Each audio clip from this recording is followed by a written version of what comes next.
ما سيرا كوز الرقم ما برا وجه جرا أبانا بديمو هاي انقول أنا يقول نقول نا إيه هم جيفتي بتبيوته ماله nama berajin ini akan terbanet kau lalasi. Nanti walau lu kasih, injur kena live berah, injur, hempu tu jera ega. Bapa fi Hamza walau kasar kau ya guys. Hang, bapa kamu jadi walau tas mama lah, asal rahade orang sakit ni, hatak kalau tu face, hatak kalau tu.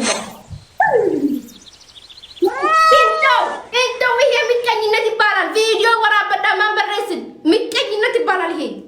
hento memang video tu wara baca tu video hari kabar tekat terang lagi nak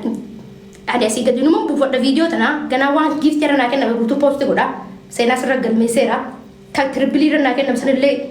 wara pada jerak garu gift itu sesuai garu hento wada nak kena namatti mani yo ko wara badu na manje dani akasiti family ke thank you lifatin ke san hangama lifati hangama sin gesa war tabi war ababo babi jamis shagger war hangama gifti ke na furta thank you hunti ke san you lifatin ke san galma geset aw gad mahal gitam jere lali mamme tulati video sif ko denjra أيونا ورا بسنجد ملاتا ما أنت يك أيونا ورا بسنجد وأيك أشتتي لفاتين بابي لفاتي فاميلي كيا أسمعني بقولة توم يا بابدي يا وان حسابك كان جيران نوادا ولي قال لدودان هم سيستة أسمعنو وان فايدة ميجرا thank you قال توما كبار الليل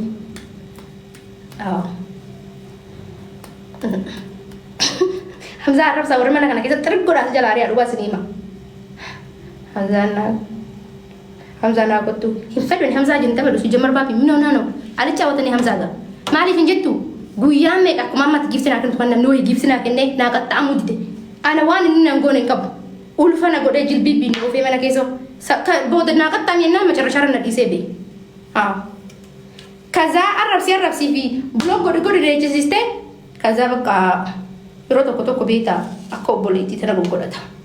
ganda wahi fa yero nan makaki fa hodan aboshi na magari da ana sinar da dor ka mena menjadi da nama nantu ba fan hasa da ana jadi mo lingal nantu ba opoli titia ana sinar da dor ka iro fesa kullalle odimte akasi jolle da na menjadi da tana cuma lalai male kasama billah blog isi cukwalani hemalata rakor fesa ke timo si kan nawada si gele fesa ki yar Hamza ki jende sister come down pan Hamza ki jette boleh tinti asjala wallah Hamza mo